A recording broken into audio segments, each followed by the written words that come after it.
Welcome to Bind EduTech, and in this video we are going to conclude हम लोग जो answer long type answer जो हम लोग डिस्कस कर रहे थे प्रीवियस वीडियोस में, जिसमें एक आर्टिकल लिखने बोल दिया, एस्से लिखने बोल दिया, conflict between parents and children, और इस आंसर को लिखना है, इस पर आर्टिकल लिखने बोला, और बोला गया कि इस चैप्टर से should wizard hit mommy chapter से आपको अपने आंसर में रेफरेंस देने हैं। तो हम लोगों ने इंट्रोडक्शन किया इसका पहले, फिर पेरेंट्स के पक्ष से कुछ बातें, 3 बातें पेरेंट्स के पक्ष से हम लोगों ने लिखा, फिर 3 बातें हम लोगों ने चिल्ड्रन के पक्ष से भी लिखा कि वो भी अपने जगह पे सही हैं, because in their age group for them there is individuality and their standing in the society is utmost importance.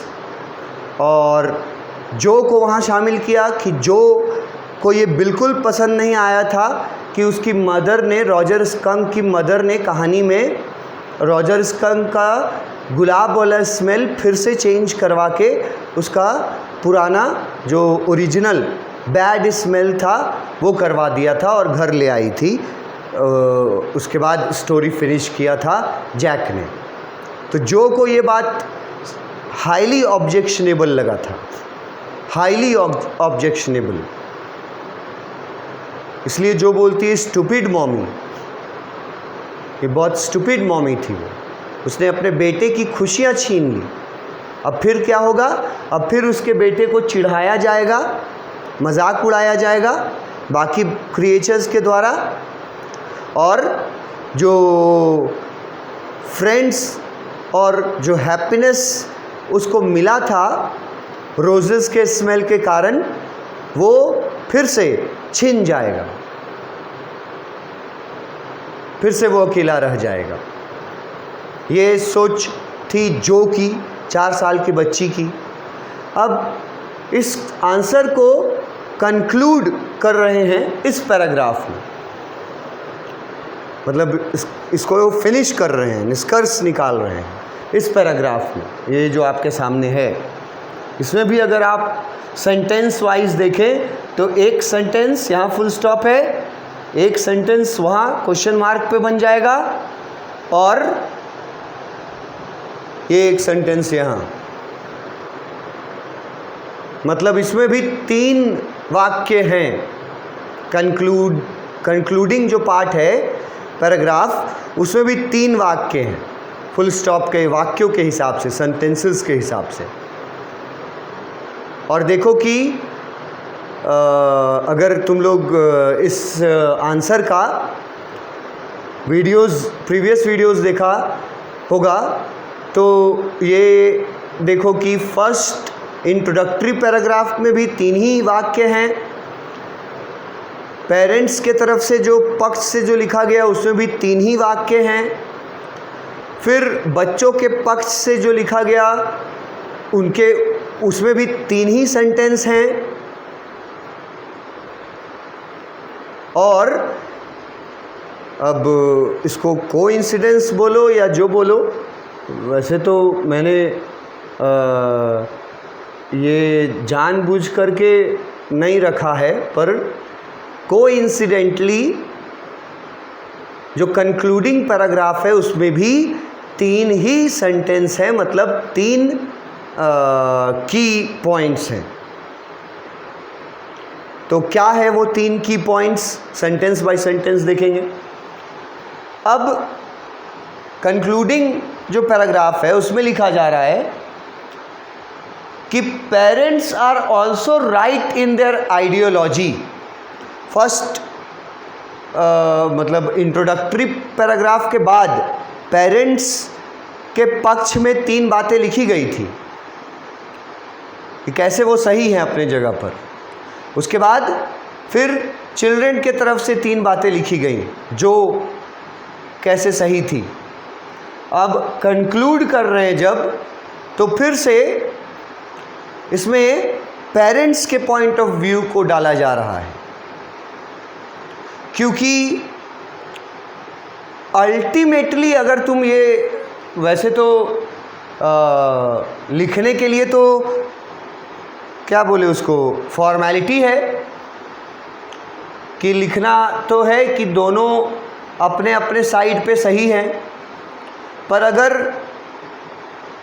निष्कर्ष की बात आए तो आप खुद सोच करके देखिए कि जिस एज ग्रुप की बात हो रही है, 4 साल की, 5 साल का, 6 साल, 7 साल, 8 साल के बच्चे जो हैं,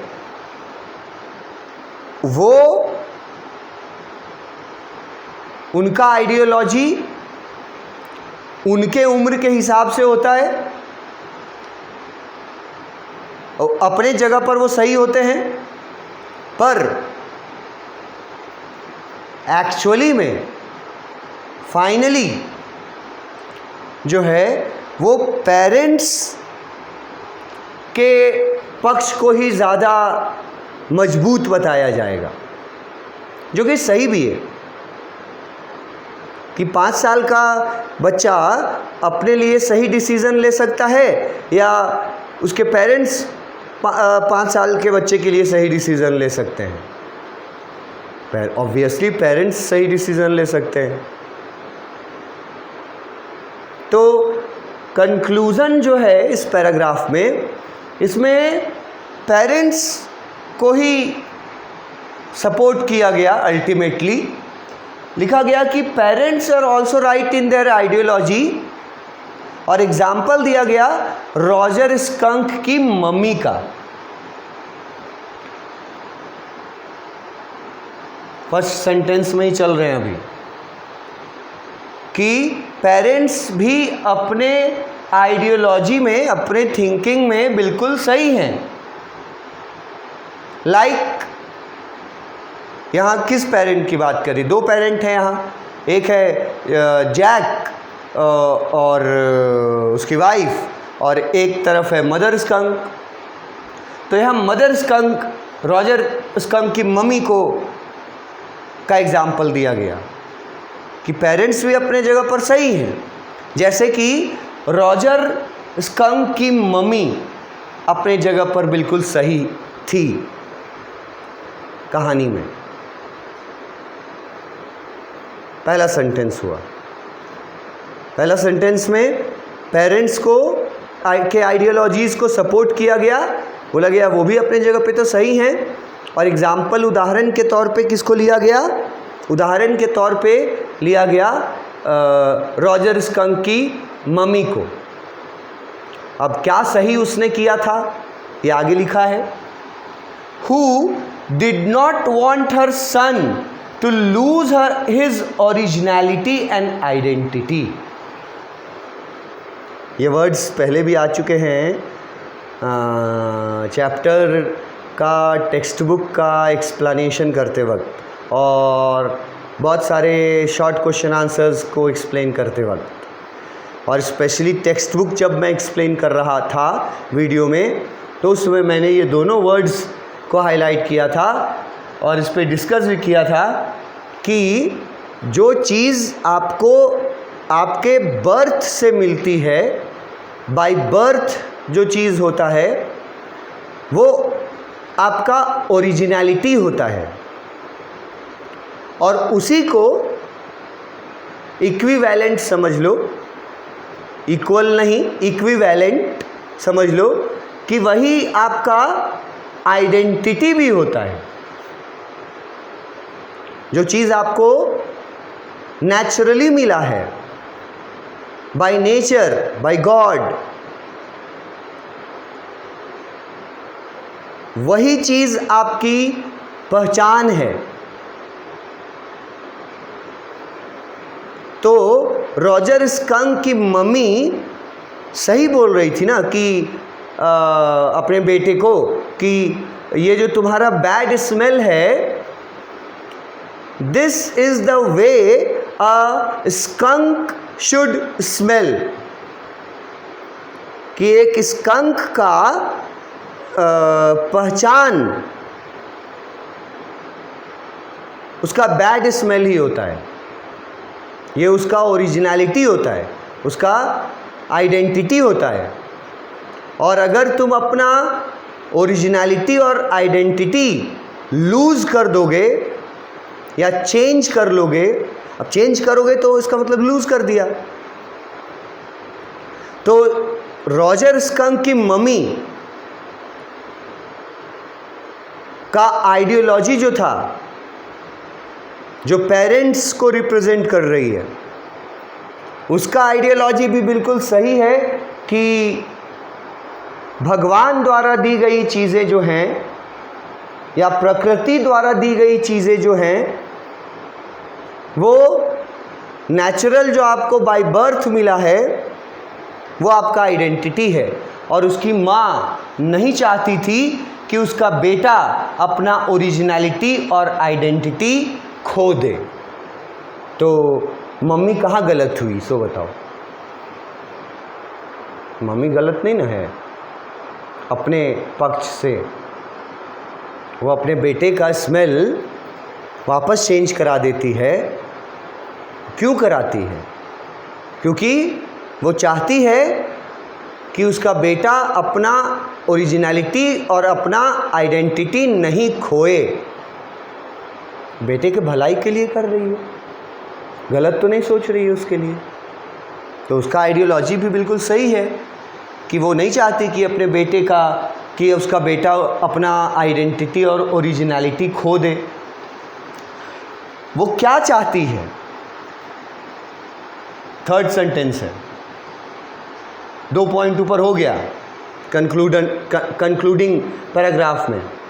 पहला कि पेरेंट्स का आइडियोलॉजीज भी अपने जगह पर बिल्कुल सही रहता है, पेरेंट्स का आइडियोलॉजी भी अपने जगह पर बिल्कुल सही रहता है। फिर एग्जाम्पल दिया, like in this story Roger Skunk की मम्मी ने जो डिसीज़न लिया और तुरंत उसको ले गई विजार्ड के पास और उसका ओरिजिनल स्मेल उसको वापस दिलवाया। क्योंकि किसी को भी अपना ओरिजिनलिटी, अपना आइडेंटिटी नहीं खोना चाहिए। तो मम्मी अपने जगह पे सही है। अब मम्मी जो है वो कुछ सिखाना चाहती थी, मतलब अपने बेटे को, रॉजर स्कंक को। वो थर्ड सेंटेंस बना है, थर्ड पॉइंट बना है। देखो क्या सिखाना चाहती थी। She wants to teach skunk that we should not change for others। ये बड़ी बात है, यूनिवर्सल ट्रुथ। मतलब ऑलमोस्ट सभी जो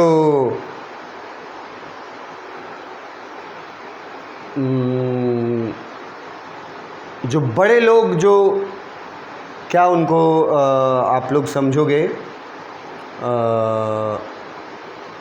लेखक हो चाहे किसी चीज़ को रिप्रेजेंट करने वाला, उसको इंग्लिश में हम लोग बोलेंगे स्कॉलर्स।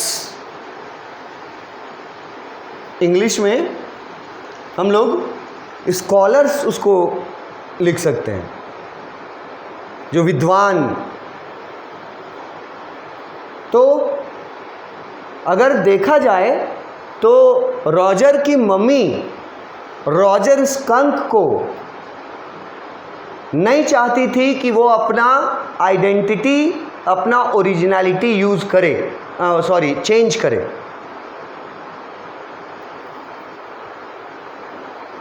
और वो अपने बेटे को ये सिखाना चाहती थी। जो सिखाना चाहती थी वो यहाँ से लिखा हुआ है, देखो यहाँ तक, and this is most important.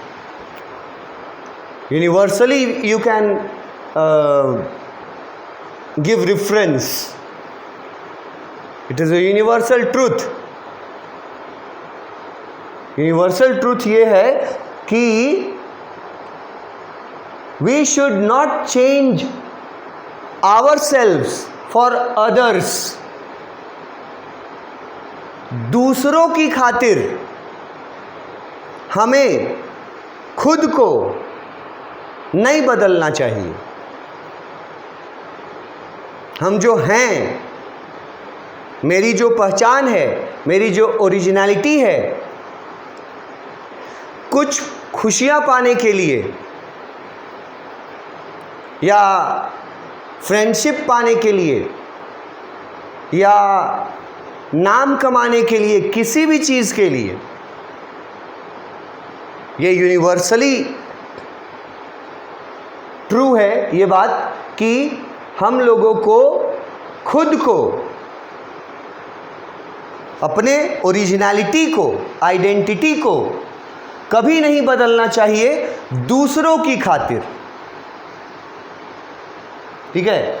उसके जगह पे क्या करना चाहिए ये भी लिखा हुआ है. Rather the world should accept us as what we are.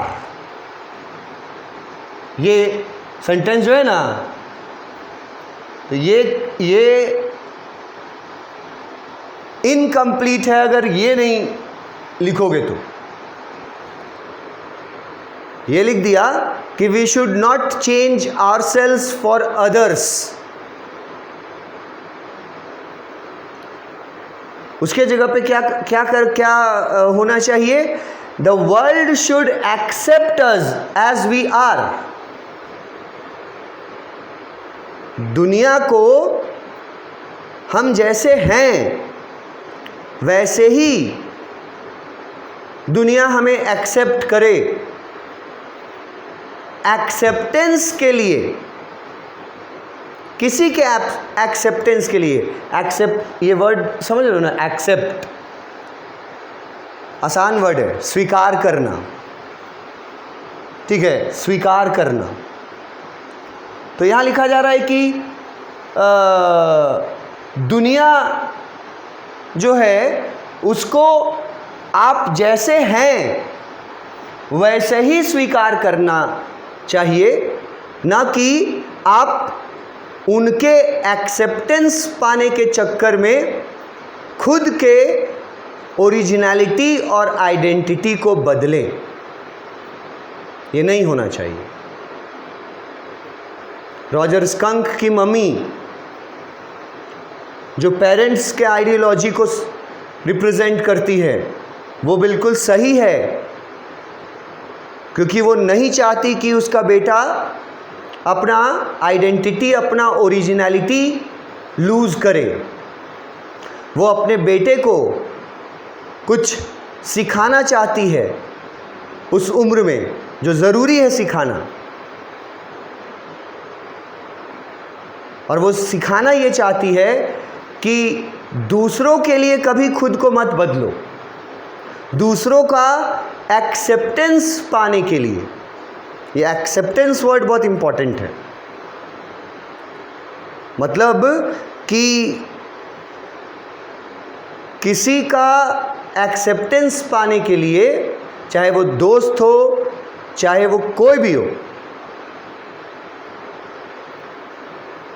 आपको अपने आइडेंटिटी और अपने ओरिजिनलिटी के साथ खिलवाड़ नहीं करना चाहिए, उसको नहीं चेंज करना चाहिए. उसके जगह पे करना क्या चाहिए ये भी इंपॉर्टेंट है जो लिखा हुआ है.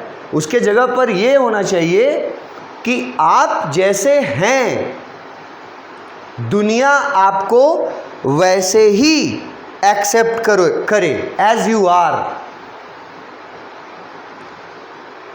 तब सही होगा आपके लिए. इसको अगर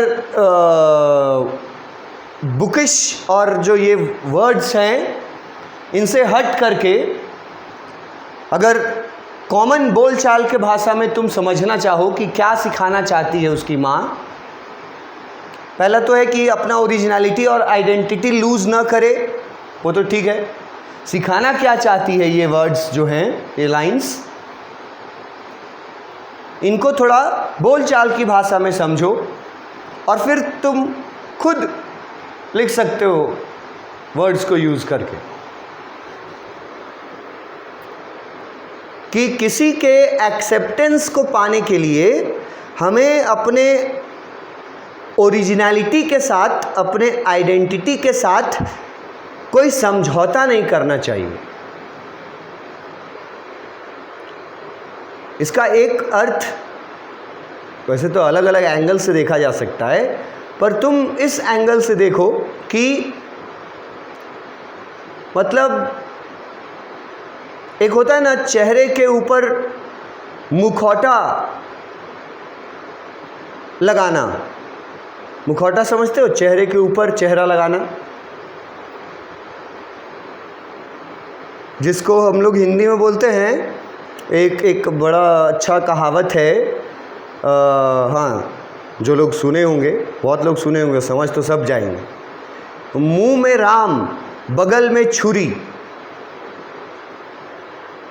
ये हिंदी में एक कहावत जैसी, मतलब लोगों से, अपने एल्डर्स से हम लोग सुनते आए हैं, मुंह में राम बगल में छुरी। इसका क्या मतलब होता है कि मुंह पर कुछ और रहेगा, लेकिन किसी भी वक्त तुमको नुकसान पहुंचा सकता है। बगल में छुरी भी रखा हुआ है, मुंह में राम है। राम है मतलब कि बहुत अच्छी अच्छी बातें कर रहा है, पर वो आपके लिए, आपके फ्यूचर के लिए अच्छा नहीं है, उसके इरादे अच्छे नहीं हैं। उसके मुंह में सिर्फ राम है, हाथ में छुरी है नुकसान पहुंचाने के लिए।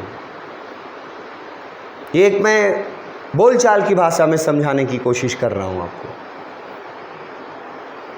कि किसी भी व्यक्ति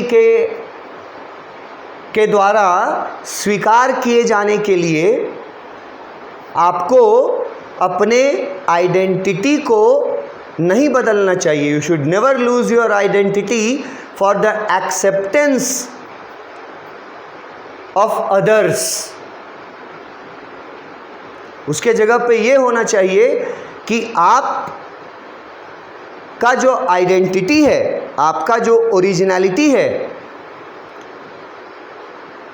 समाज, सोसाइटी, वर्ल्ड आपको आपके ओरिजिनलिटी के साथ एक्सेप्ट कर ले, तब सही है।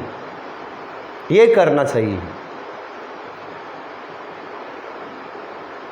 कि आप जो हैं, जैसे हैं, आपको वैसे ही अगर समाज एक्सेप्ट करे तब सही है। अदरवाइज़ क्या हो गया कि मतलब दो मुँहा सांप हो गया कि बहुत लोगों को देखोगे तुम, बहुत तुम्हारे सामने लाइव तुमको अपने आसपास प्रैक्टिकल एग्जाम्पल्स मिल जाएंगे। जैसे क्लास 11-12 में तुम लोग जब जहाँ हो तो पेरेंट्स से अगर आप बात करते हैं या अपनी सिस्टर से आप बात करते हैं या ब्रदर से करते हैं, तो आपका टोन, आपका लैंग्वेज अलग होता है बहुत सारे लोगों का। और वही लोग जब दूसरों से बात करते हैं या बिहेव करते हैं दूसरों के साथ, तो बिल्कुल उल्टा होता है। मतलब अपने घर में पेरेंट्स को रिस्पेक्ट करेंगे, लेकिन बाहर कोई अगर एल्डर मिले तो उसके लिए रिस्पेक्ट नहीं है, क्योंकि वो सिर्फ दिखावा है अपने पेरेंट्स को दिखाने के लिए कि हम आपका रिस्पेक्ट करते हैं। तो ये जो टू फेसेस है ना, दोहरी जिंदगी, दो चेहरे, दोहरा चरित्र, टू टाइप्स ऑफ कैरेक्टर्स, ये बहुत मिलेंगे आपको कि सामने कुछ और रहेंगे, ओरिजिनल में कुछ और रहेंगे। और यहाँ बड़ा संदेश ये दिया जा रहा है कि आपको दूसरों के द्वारा एक्सेप्ट किए जाने के लिए खुद में कभी कोई खुद के ओरिजिनलिटी में, आइडेंटिटी में कोई बदलाव नहीं करना चाहिए, बल्कि आप जैसे हैं वैसे ही दुनिया आपको स्वीकार करे, तब आपके लिए अच्छा होगा। और यही बात रॉजर स्कंक की मम्मी समझा रही थी, और यही बात फादर जैक ने भी यही बात बताया था ना स्टोरी में, कि धीरे धीरे करके इवेंचुअली एक वर्ड आया था जहाँ फंस भी गई थी। जो लोग पढ़े होंगे चैप्टर उनको याद आएगा, बाकी लोगों को नहीं पता चलेगा कि इवेंचुअली वर्ड एक था जहाँ जो उसको प्रोनाउंस नहीं कर पा रही थी, उसका मतलब नहीं जानती थी। जब जो सवाल पूछी कि क्या स्मेल बैड हो जाने के बाद फिर से सभी ने दोस्ती तोड़ लिया, तो उसका आंसर जब दिया था फादर जैक, वहाँ लिखा हुआ था इवेंचुअली वर्ड। वहाँ स्पेशल फोकस किए हैं एक्सप्लेनेशन में। उसको नहीं समझती है जैक जो उस वर्ड को, तो पूछती है, और गलत स्पेलिंग बड़ा अजीब सा दिया हुआ था, इवेंशिल्ड। वो पूछती है कि ये इवेंचुअली मतलब क्या होता है डैड? तो उसके डैड बोलते हैं in a while, after some time, धीरे धीरे करके। उसके फादर भी यही बताते हैं स्टोरी में कि धीरे धीरे करके सारे जो दूसरे क्रिएचर्स थे उनको रॉजर स्कंक के स्मेल की आदत पड़ गई धीरे धीरे करके। और फिर उन लोगों ने मतलब उन बच्चों ने, दूसरे क्रिएचर्स ने रॉजर स्कंक को उसके बैड स्मेल के साथ ही एक्सेप्ट कर लिया, दोस्ती नहीं टूटी। जैक भी यही समझा रहा था, मदर स्कंक भी यही समझाना चाह रही थी कि अपने दोस्तों की दोस्ती पाने के खातिर तुम अपना आइडेंटिटी चेंज कर लिया, ये गलत है। होना ये चाहिए कि world should accept you as you are, जैसे तुम हो तुमको वैसे ही एक्सेप्ट करे वर्ल्ड, ये होना चाहिए। और ये मदर स्कंक अपने बेटे रॉजर को सिखाना चाहती थी, और इधर जैक जो है वो अपनी बेटी जो को ये सिखाना चाहता था कि तुम जैसे हो अपना ओरिजिनलिटी बरकरार रखो, और तब दुनिया तुमको एक्सेप्ट करे, तब ठीक है। ये नहीं कि एक्सेप्टेंस पाने के लिए, किसी का एक्सेप्टेंस पाने के लिए अपना आइडेंटिटी ही तुम चेंज कर लो। This is totally wrong. तो ये बात लिखी गई आखिरी में कि पेरेंट्स का ही पलड़ा भारी रहा। और फिर एक ये क्वेश्चन से उठा करके ये लिख दिए लास्ट में कि does the conflict between the ideologies of parents and their children and that of children is an ongoing process। मतलब कि ये जो सोच में चेंजेस हैं, मतलब फ़र्क है,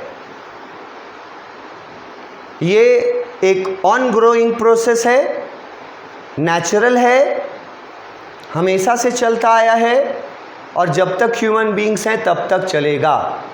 हर जनरेशन के बाद वाला जनरेशन जो है उसके विचार, उसके आइडियाज़, थिंकिंग, ये सब डिफरेंट होता है एल्डर जनरेशन से। पर एल्डर जनरेशन का सिर्फ यही कहना है कि किसी के एक्सेप्टेंस को पाने के लिए, कुछ भी पाने के लिए तुमको अपने आइडेंटिटी से कंप्रोमाइज़ नहीं करना चाहिए, आइडेंटिटी लूज़ नहीं करना चाहिए, बल्कि तुम जैसे हो दुनिया तुमको वैसे ही एक्सेप्ट करे। जैक ने भी बोला था कि धीरे धीरे करके सारे बच्चों को, बाकी क्रिएचर्स को आदत हो गया उसके बैड स्मेल का, और फिर उन लोगों ने उसको वैसे ही एक्सेप्ट कर लिया।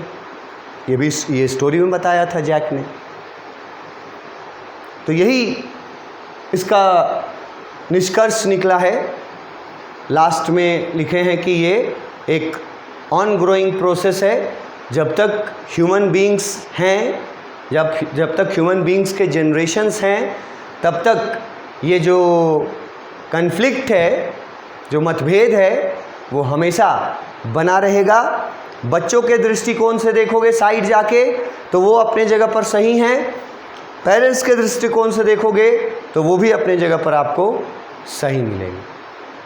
तो ये बात आपको एक लॉन्ग टाइप आंसर, एस्से टाइप आंसर में दिया गया।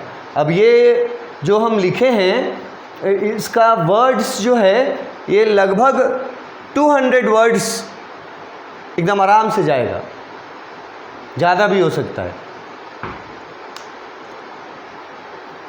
ठीक है, कितना पैराग्राफ है? फर्स्ट पैराग्राफ, सेकंड पेरेंट्स के बारे में, थर्ड बच्चों के व्यू पॉइंट से, फिर फोर्थ कंक्लूज़न। इसको हम छोटा मानते हैं, पैराग्राफ नहीं मानते हैं, सेंटेंस मानते हैं। तो ये 4 पैराग्राफ इस तरह से अगर लिखोगे तो पूरा क्लियर हो जाएगा कि ये चैप्टर में जो बताया जा रहा है वो क्या बताने की कोशिश की जा रही है। और इसमें जितनी बातें बताई गई ना, वो आप किसी क्वेश्चन में, किसी और क्वेश्चन में भी आप उन बातों को अपने आंसर के रूप में लिख सकते हैं, जो बातें यहाँ बताई गई कि पेरेंट्स क्या सोचते हैं, बच्चों का क्या सोच होता है, वगैरह वगैरह वगैरह। ये था हमारा लॉन्ग टाइप आंसर का, ये मेरे तरफ से लास्ट सॉल्व्ड क्वेश्चन था। मैं कुछ क्वेश्चंस आपको प्रैक्टिस के लिए भी दे दूंगा, शॉर्ट में भी, लॉन्ग में भी, और वो आप प्रैक्टिस करके देखिएगा। अगर आपने चैप्टर पढ़ा है तो, चाहे जहाँ से भी पढ़ा हो, और अगर नहीं पढ़ा है या आपको कोई डाउट है चैप्टर में, या आप इन डेप्थ पढ़ना चाहते हैं, लाइन बाय लाइन जाना चाहते हैं, मैक्सिमम मार्क्स तक पहुंचना चाहते हैं, हर वर्ड को समझना चाहते हैं, तो जो एक्सप्लेनेशन वीडियोस मैंने इसका बनाया है इस चैप्टर का, वो लाइन बाय लाइन आपके टेक्स्ट बुक से बनाया है। वो आप देखिए, सुनिए, समझने की कोशिश कीजिए। उसके बाद आपको ये सब जो लिखा हुआ है ये सब क्लियर रहेगा माइंड में। पढ़िएगा तब, नहीं पढ़िएगा तो फिर बाउंस करेगा। तो अब इसके लिए प्रैक्टिस करने के लिए हम दे देंगे, वो तुम लोग का असाइनमेंट, प्रैक्टिस अपना देखना कर करके कि तुम पढ़े हो तो कितना उस क्वेश्चन के बारे में तुम आंसर लिख सकते हो, वो देखना। ये सेल्फ टेस्ट रहता है, सेल्फ असेसमेंट रहता है आपका, और वहीं से आपको पता चलेगा कि आप कहानी में कितना जानते हैं। और अगर नहीं आपको समझ में आ रहा है तो उसका मतलब है कि आपको कहानी ठीक से नहीं पता है।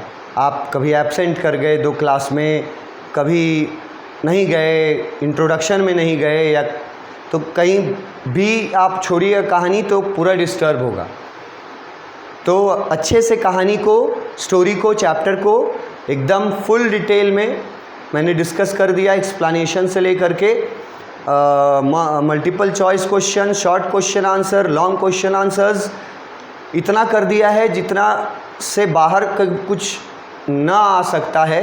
वर्ड्स चेंज हो सकते हैं, वो आपको पकड़ना पड़ेगा, बाकी सब कुछ है। अगर आप चैप्टर समझ लें, एक्सप्लेनेशन, तो इन क्वेश्चन आंसर्स को ना रटना नहीं पड़ेगा, और आप समझ के और सोच के, और जो मैं याद रखने बोलता हूँ उन वर्ड्स को याद रख के आप लिख सकते हैं, चाहे जिस कैटेगरी के आप स्टूडेंट हो। और आप एक अच्छा मार्क्स पा सकते हैं इसमें। तो इसके साथ ही हमारा फिनिश होता है, चैप्टर भी फिनिश होता है, क्वेश्चन आंसर्स भी फिनिश होता है। अब सिर्फ असाइनमेंट के लिए तुम्हारे पास वो कुछ क्वेश्चंस देंगे, वो तुम करके देख लेना और हम लोग फिर नेक्स्ट टॉपिक नेक्स्ट चैप्टर में शुरू करेंगे। Thank you.